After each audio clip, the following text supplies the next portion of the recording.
Elon. Okay. Hello, everyone. It's okay? Ciao. Ciao. Buongiorno. Avete già capito che Elon vuol dare un messaggio molto chiaro. Very strong message, Elon. You're right here with your son, one of your sons. So demographic for us is so important. Yes, I think this is important to always... Ragazzi, i fotografi, just a moment, sorry about that. Just a moment. Facciamo un secondo di fotografie e poi dopo, che mi rendo conto, non è some photograph. Should I stand up or? Where?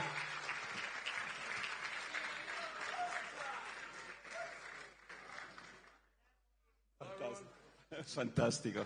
Great.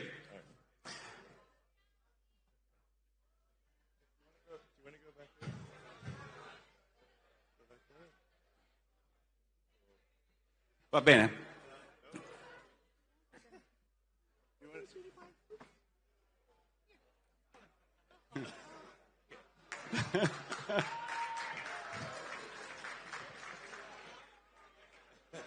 We can manage.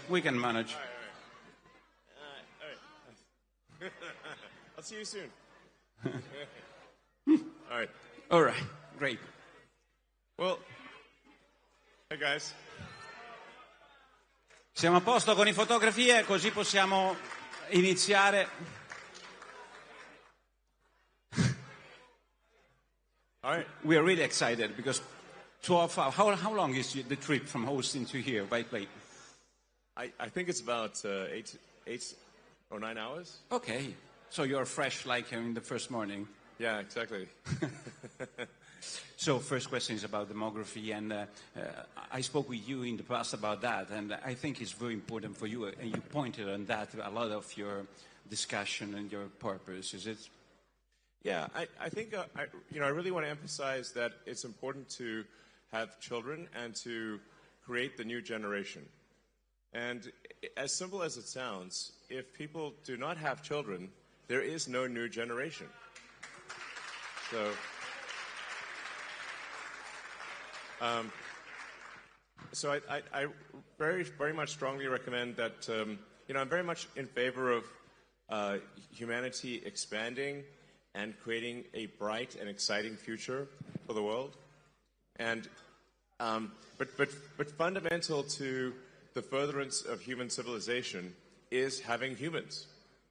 As simple and basic as that sounds, every year I look at the birth rates, and I'm like, it's kind of a bit depressing because birth rates seem to decline every year, and I think that perhaps my biggest advice to leaders, to government leaders, and to the people in general would be to make sure to have children to create the new generation.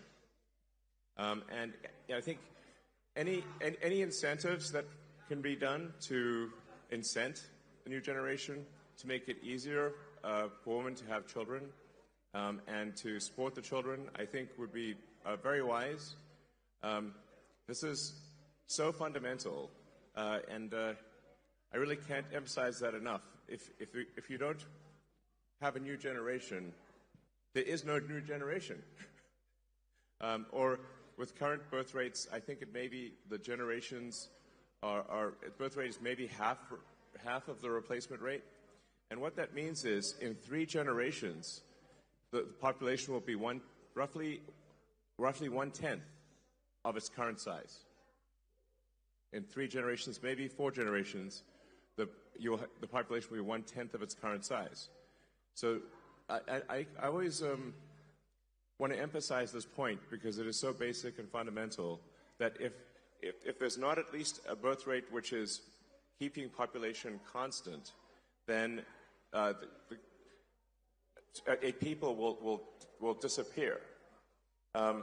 Disappear, Mr. Musk. Disappear.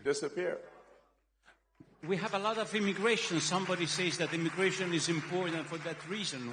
What's your point on that? Immigration is coming in Europe and is coming in America from the south of America and then Europe from the south of the Mediterranean Sea. What do you think about that? Well, I think one can't depend on other countries for immigration. And in fact, if you look at, say, the population worldwide, and this is almost everywhere in the world, and it seems to be a function of how once a country industrializes, once a country urbanizes, the population immediately starts to decline. So one could say, for example, like China could not possibly solve its population with immigration, because if you know, China is currently tracking to be maybe lose 40% of its population every generation. You know, that would be 700 million, 800 million people, or 700, roughly 700 million people. It's a lot, basically. You'd have to have the entire United States immigrate there twice every generation to simply maintain numbers, just for China. So immigration, there simply aren't enough numbers in immigration. And I think there is value to a culture, you know, and we don't want cultures. We don't want Japan to disappear. We don't want Italy as a culture to disappear. We don't want France as a culture to disappear. I think we have to maintain the sort of reasonable cultural identity of the various countries, or they simply will not be those countries. You know, Italy is the people of Italy. The buildings are there, but really, what is Italy? Italy is the people of Italy. Yeah.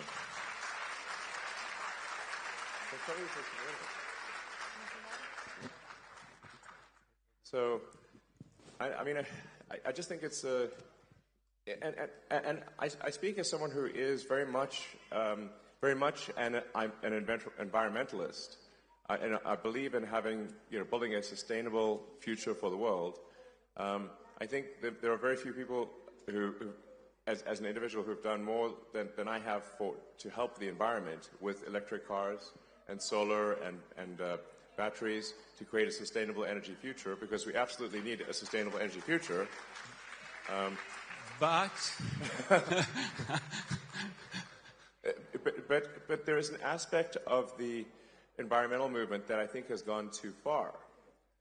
Really? Said from you?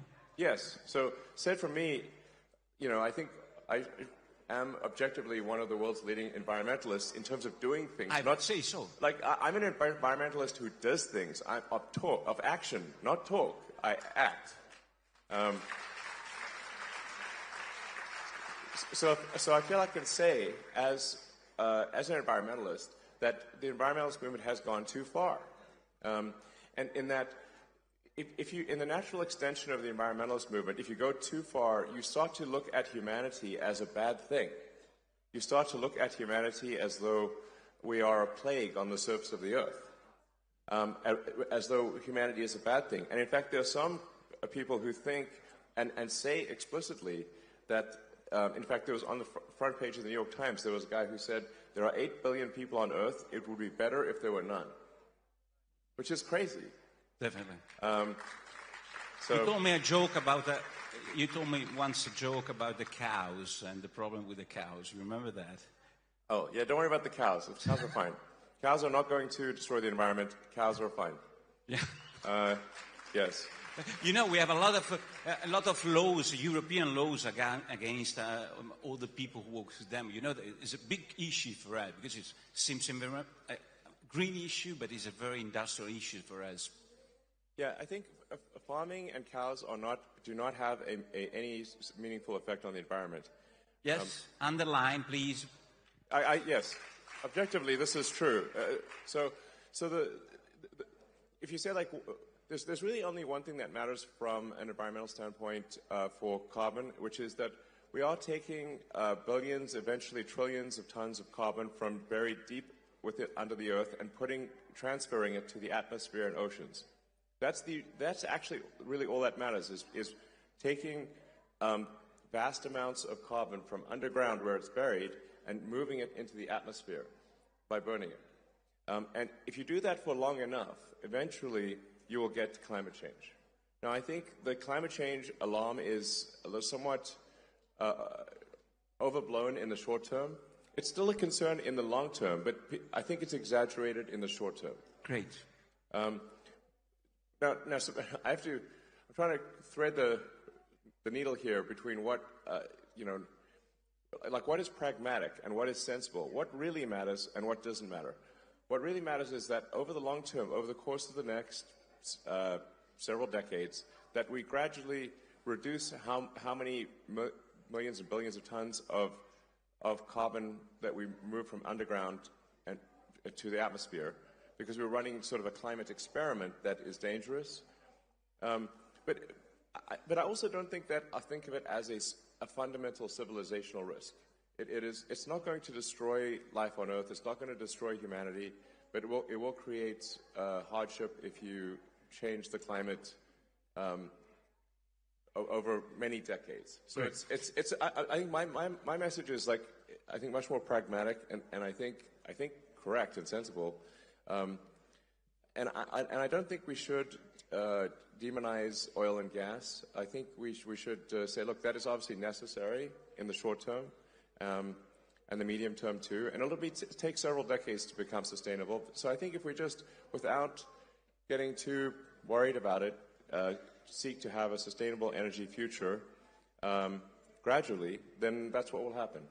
And so, but I think that some of the environmentalist movement is part of what is causing people to lose hope in the future. So I guess what I'm trying to say is that we should have hope in the future. We should be excited about the future, and we should build the future we want. What about Elon? You call it the woke mind. Yes, it's the name you gave to that. Woke mind that virus. Illness, woke mind illness. What's that virus? Yeah, so it's coming to Europe. I have to advise you, huh? Yes. Well, this is not something you should import from America. Please don't import the woke mind virus. It's bad. So, I mean, essentially, that to summarize maybe the woke mind virus, it consists of creating very, very divisive identity politics. So it actually amplifies, woke mind virus, in my view, amplifies racism, amplifies, frankly, sexism, and all the isms. And while claiming to do the opposite, it actually divides people and makes them sort of hate each other, and it makes people hate themselves. And it's also anti-meritocratic. It's not like, it's not merit-based. So you want to have people succeed based on how hard they work and the talents, not who they are, whether they're man, woman, what race or gender. That stuff is all creating. It's an artificial, mental civil war that is created, and it's not. And let me tell you, it's no fun. Okay, no fun. It is like woke mind virus and fun are incompatible. There's no fun in that. No joy. Woke mind virus is all about condemning people instead of celebrating people. Like when in the woke, it just doesn't celebrate. It's all about condemning and being divisive and being I think it's just evil, frankly. Really? Yeah. Yeah, it's bad. So bad. Yeah. But you get a lot of problems saying so on your social in X, or have this point of view. You were a good friend of Obama administration, and now they don't really like you so much for this kind of speech you do in public, or not? I don't know. I'm very pro-human. I'm very pro-civilization. I'm in favor of humanity and our collective consciousness expanding on Earth and going beyond Earth, being a multi-planet species, a spacefaring civilization, and being out there among the stars and finding out the nature of the universe. Like all the things that, that seems like to me an exciting thing, something you can get really excited about, is you can get excited. Like we want to have ideas that make you look forward to waking up in the morning, look forward to the day, look forward to the future. And, so you have to say, what What excites you about the future? What moves your heart about the future? What makes you say, like, yes, I'm glad about what will happen in the future? That's what we must, focus on. And that's why we have to have a new generation. We've got to build and we've got to grow. And like I said, we understand this, understand the nature of this beautiful universe that we find ourselves in, and the meaning of life, or even what questions to ask about, the meaning of life. Let us explore this wondrous creation and have a good time doing it. Yeah. That's my philosophy.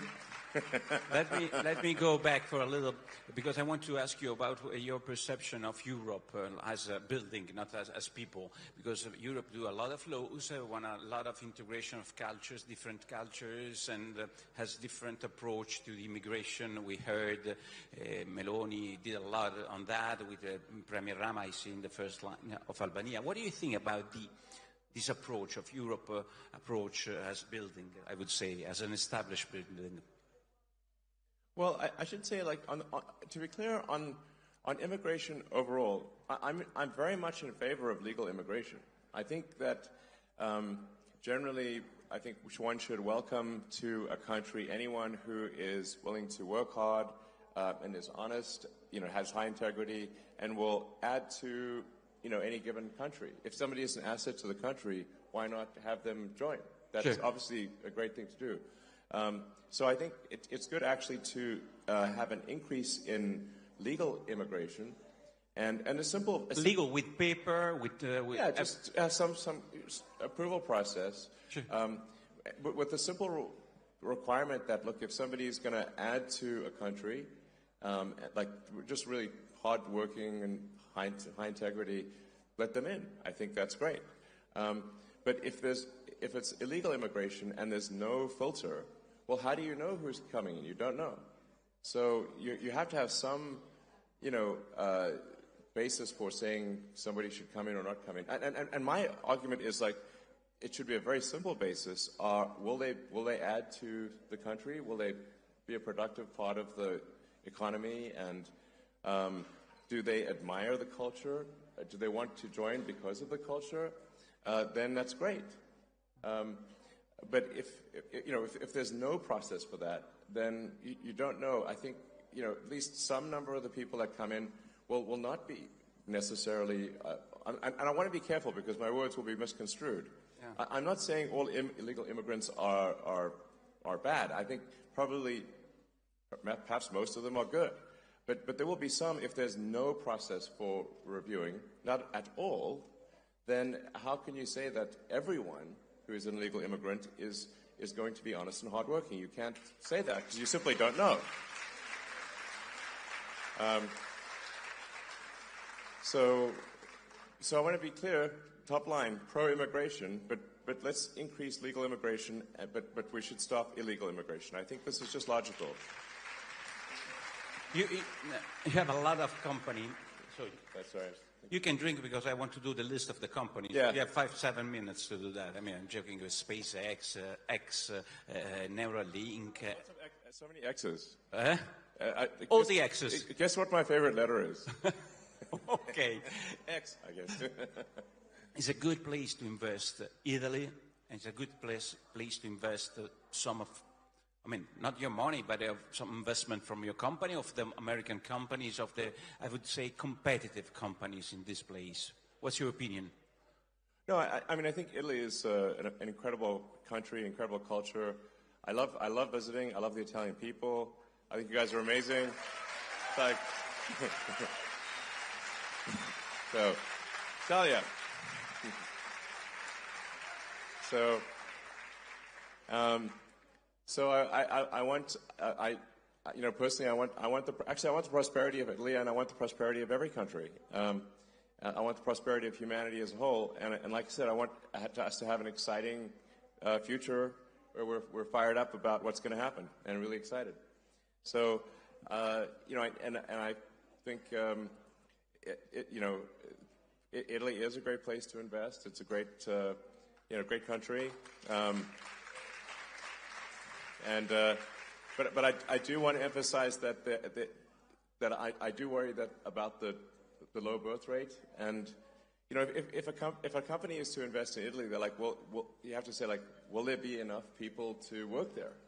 You know, it's a simple question. You know, if the workforce is declining, then then who will work at the company? It's simple. If there's no people, there's no people to work. Yeah, but I mean, in 50 years, 60... No, I think it's even sooner than that, though. You know, you're so worried about that. Is the problem? I feel like a total Cassandra here, because like I seem to be worried about it much more than other people. But you know, there just needs to be people. If you don't make a new generation of people, there is no new generation of people. So that's it. I know I'm being repetitive here, but I'm just trying to state facts, you know.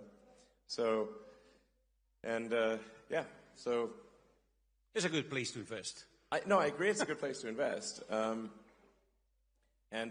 a wonderful country. So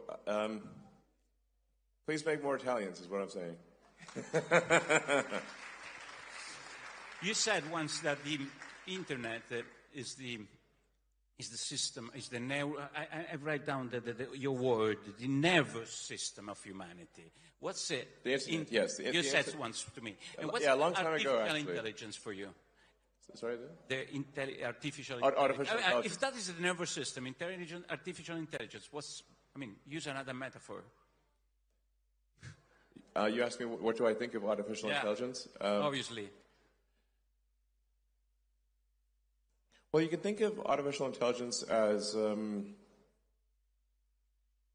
this is perhaps the biggest inflection point in intelligence since Homo sapiens.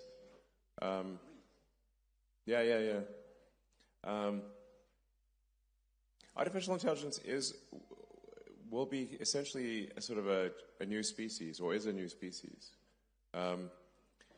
So I think one of the biggest challenges, if I look at, say, civilizational risk, you know, the risk to the future of humanity, you know, birth rate is one of them. If we just don't have kids and dwindle away, that's one which I've talked a lot about.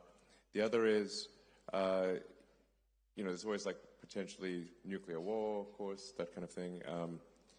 Then AI is also an existential risk. And we need to be, I think we need to be careful with the advent of AI.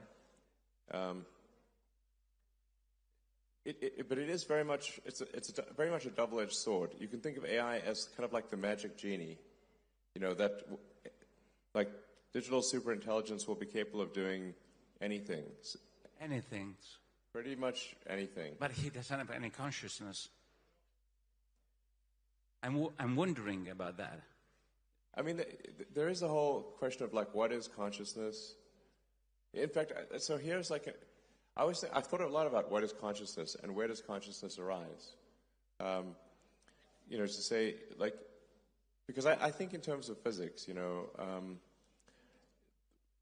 and at least if physics is true, then we go from a start of the universe where things are almost entirely hydrogen, and then if you leave the hydrogen out long enough, eventually it coalesces into stars, and then those stars explode, and then they recondense. You know, and like most of the mass in your body was once at the center of a star, which is kind of wild, billions of years ago. And so where along the lines of hydrogen to human does consciousness arise? You get very serious when you speak about that, huh? Yeah, no, it's a real question. If you leave hydrogen out in the sun long enough, it starts talking to itself. Here we are, hydrogen talking to itself. How to deal with that? So, if it is so important, how to deal? I mean, laws, personal behavior. How to deal with that artificial intelligence? This is a process. I mean, I think we need to keep a close eye on artificial intelligence. I mean, I am in favor of some regulatory insight, just so that someone can at least be a referee. Like, if you think of any game, like there's always a referee for a game. For industries that affect the good of the people, there are regulatory agencies that oversee those industries. Anything that's dangerous is overseen by some kind of referee or regulator. I think we should have the same thing for AI, just to help ensure that it is beneficial. The good part of AI is that we are headed for a future of abundance. So AI and robotics will mean that there are no shortage of goods and services. There will be goods and services. If you can think of it, you can have it, basically. So this is quite profound. Like I said, it's the magic genie. AI and robotics will get you anything you want. Now, usually in these sort of fairy tales about magic genies, it doesn't turn out so well. You have to be careful what you wish for, even if what you wish for are wishes. So it's just something we should be cautious about. Okay. On the plus side, it will bring many benefits, like I said. It will usher in an age of abundance. So the positive scenario of AI is that there's an age of abundance and there's no shortage of goods and services, that any scarcity that exists will be only because we define it to be scarce. So, and it does seem to be somewhat of an inevitable thing, AI. So, there's that, supposedly that Chinese saying about, may you live in interesting times. Well, I think we currently live in the most interesting of times in all of history, right now. So anyway, so my recommendation on AI is I think we want some kind of regulatory oversight just to make sure that it's beneficial AI. Great. Yeah. We hope so. And what about the governments? Like, they are elected by people, like Meloni and this government and the other government. They have any risks, or what do you think about these challenge for the executive of the nations about all this new process? Sorry, I'm not sure I understand the question. What's the risk for the government of this artificial intelligence? Are there any risks? That democracy is finished? Well, I think there's certainly risk of artificial intelligence affecting voting opinion, I suppose, and manipulating public opinion. So I think there's some risk of, AI manipulating the public. I think there's some risk of that. Okay. But I think, like I said, 80% probable that AI is beneficial, 20% harmful, something like that. I'm always worried because, we have a new government, it's 2 years, this government, almost 2 years. And we have a Europe, for us, is our artificial intelligence. It seems like artificial intelligence, but it's not very intelligent sometimes, Europe. And so I'm wondering, what do you think about the government and about Europe? For us, it's so important, the relation. I understand artificial intelligence in the future, but in the present, we have laws, constraints that comes from Europe. What do you think about that, if you have any opinion on that? What do you think about Italian government, which is trying to have a position, I would say a position, Meloni? I don't know if there's more than a position. You want me to be more tough than a position? It's okay. What do you think? It's good to have a position in Europe, to be, I would say, different from main course of European politics. Do you mean like country decisions versus EU decisions, or?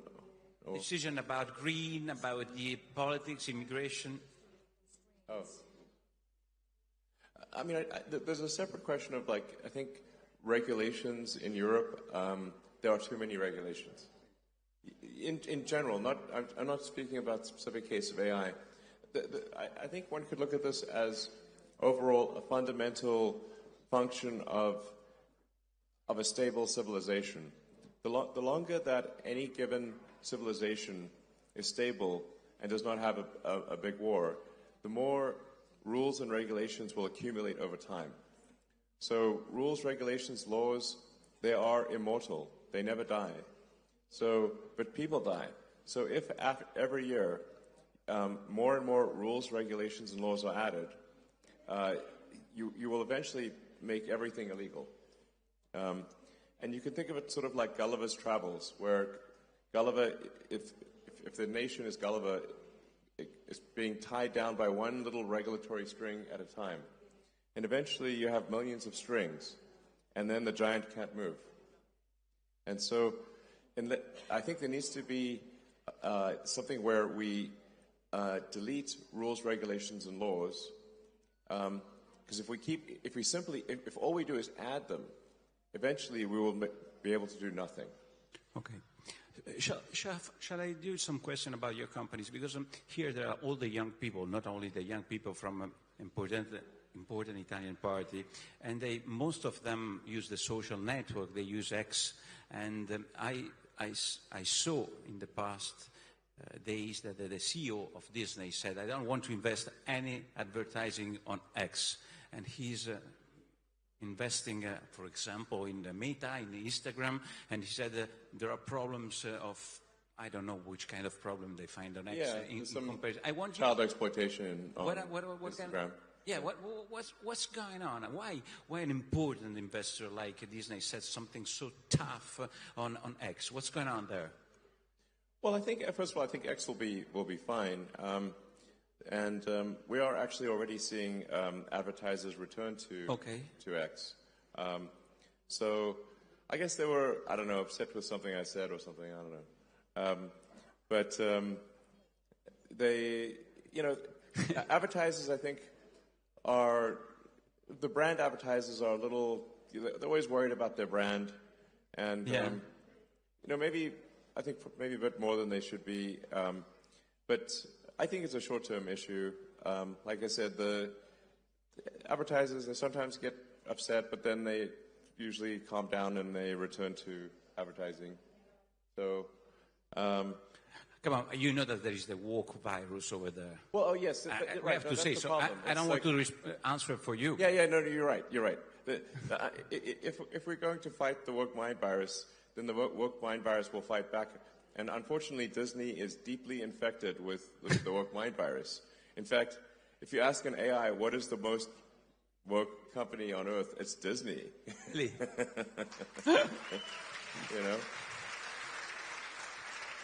But and you have to say, I think they should be asking themselves, what would Walt Disney think of Disney today? I think he's turning in his grave. I think he's not happy. Sure.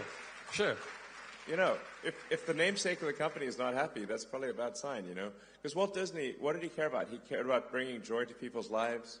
He making wonderful things that children and families could enjoy. He created some of the coolest, art in the world, and stuff that even 100 years after it's created, we still remember it. And it's still a major thing. But you have to say, how great was Walt Disney? He was amazing. But now, Disney, at least for now, is deeply infected with the woke mind virus. I think that will, change over time. Yeah, I hope so. You arrive at the European Commission, they're not investing on X, you know that. Maybe they got the woke mind virus too. Yeah. You don't care. I think so, And it's like, why are they importing this crazy thing from America? It's like it's just some thing that was created basically by sort of far left crazy people in U.S. colleges, and now it's spreading all over the world. And it's like like the thing is, the woke mind virus. It's not a message of joy. It's a message of division. Sure. It's not a message of love. It's a message of hate. And I was like, and So I'm like, you know, let's. I don't know. I'm in favor of like, let's have a future that's got more love, more more, and let us build a fun, exciting future. And the work by environment is all about condemning one group and condemning this, condemning that. It's like, and it's also like just being like it just wants to scold you all the time and treat you like a, you know, I don't know, who wants to be scolded? You know, it's not fun. So anyway, I think we want to, you know, have I guess at its heart, my concern is that the work-blind virus is anti-civilizational. End of civilization. Anti-civilization. I think civilization, sure. But if it represents a cost for your company, you have a trade-off between the cost of your position and the cost for the company. What's your choice? And how much is important in your behavior, the free speech standing? That's the question. I do think free speech is incredibly important, because if people cannot speak their minds, and then we won't have a democracy. Democracy is the foundation of democracy is freedom of speech. So. But also saying something.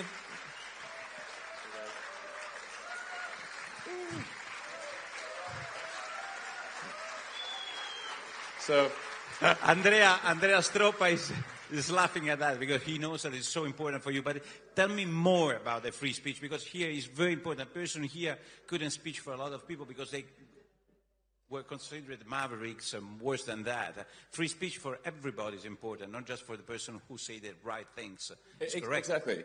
No, exactly. Free speech means that free speech is only relevant. Free speech is only meaningful if you allow people you don't like to say things you don't like. So that's how you know it's working. You know, that's how you know it's working. Because once you start to censor people you don't like saying things you don't like, it's only a matter of time before that censorship turns on you. Eventually, you know, live by the sword, die by the sword. Live by censorship, die by censorship. Giovanni, ho ancora 5 minuti? Come funziona? No. 2 minuti? Vabbè, allora abbiamo 2 minuti. Ragazzi, qua per... Che cosa? Tutti fategli un applauso a Elon. Dai, facciamogli altri paio di minuti,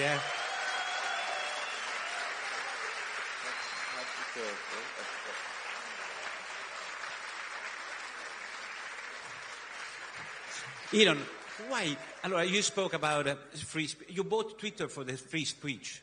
2 minuti, dai, 2 minuti, just for the free speech, not for the business inside. You bought yeah. Well, I mean, here's the thing. So, you know, I think you have to say, like, if civilization is not strong, if civilization doesn't grow, then nothing else matters. You know, profits don't matter if civilization collapses. There's no profits. There's no, you know, we cannot exist absent civilization. So sometimes people may say, like, well, is this an altruistic thing? I mean, I think for me it feels altruistic, but even if one is not altruistic, even if one is very self-centered, you have to say, if you simply think long-term, you have to be pro-civilization, because you cannot exist without civilization. Okay? How important from 0 to 10 in the scale, from 0 to 10 money? You are the richest person in the world. How is important money for you from 0 to 10? 0 is the less important, and 10 is the good one. I don't know. I don't want to. 1 or 2 or something? No, come on. No, I mean, you have 1 to say, or 2. Just 1 or 2. Well, you have to say, like, I mean, the reason I guess I have what so-called wealth, or it's really just shares in the company, is that I've created these companies. You know, in these companies like SpaceX and Tesla is 140,000 jobs direct worldwide, and 5 times that number, maybe almost 1 million jobs when you look at the whole supply chain is what Tesla's created. And then SpaceX is about 15,000 people, and also, you know, like maybe for total supply chain, 50,000 people. So, you know, I mean, I've basically, with the help of many talented people, built these companies, and then the so-called these wealth statistics simply add up what the ownership is in the companies and say, okay, this is a certain amount of money. But I don't actually have that in money. I have it in stock. It's just that the companies have succeeded. But how was the last launch of the SpaceX? Tell me something. Last question, please, Giovanni. The last launch. I see Mauro there sitting on the floor. Why are you sitting on the floor? Are you worried about the highness? Hey, Mauro. How was the last launch? Was you were an optimist about your SpaceX, the big? Yeah. So, well, Starship. So the exciting thing about Starship is that it's the first rocket design that could make life multiplanetary, that could enable a self-sustaining base on the moon and a city on Mars. Because it's not just a very large vehicle, but it is designed for full and rapid reusability. So that would lower the cost of access to space by, I don't know, maybe 100 or more.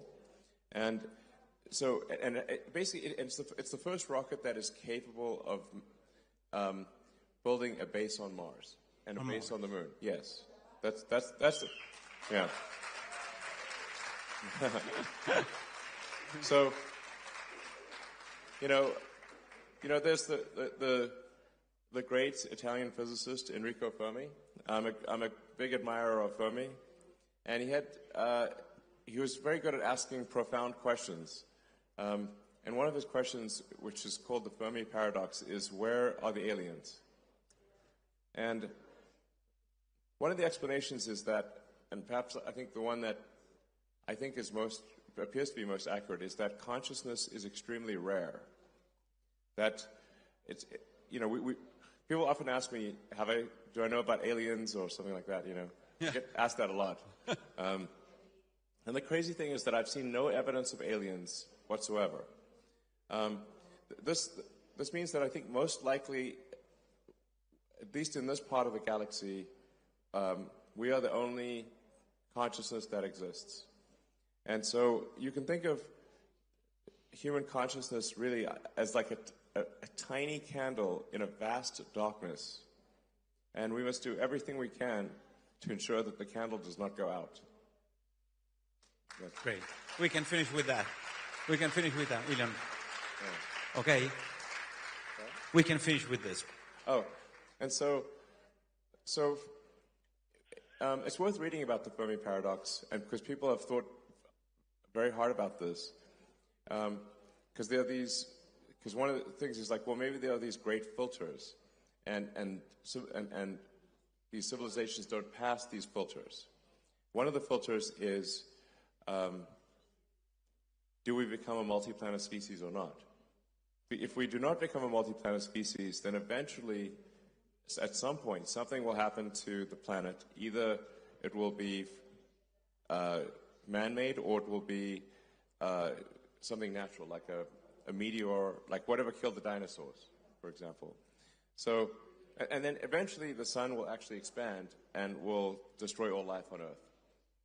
So if one cares about life on Earth at all, we should care about becoming a multi-planet species and eventually going out there and becoming a multi-stellar species and having many star systems. You know, we want the exciting parts of science fiction to not be fiction forever. We want to make them real. And yeah. Great. So, thank you very much, Elon. Give me your glass. Give me your glass. But for you, Elon.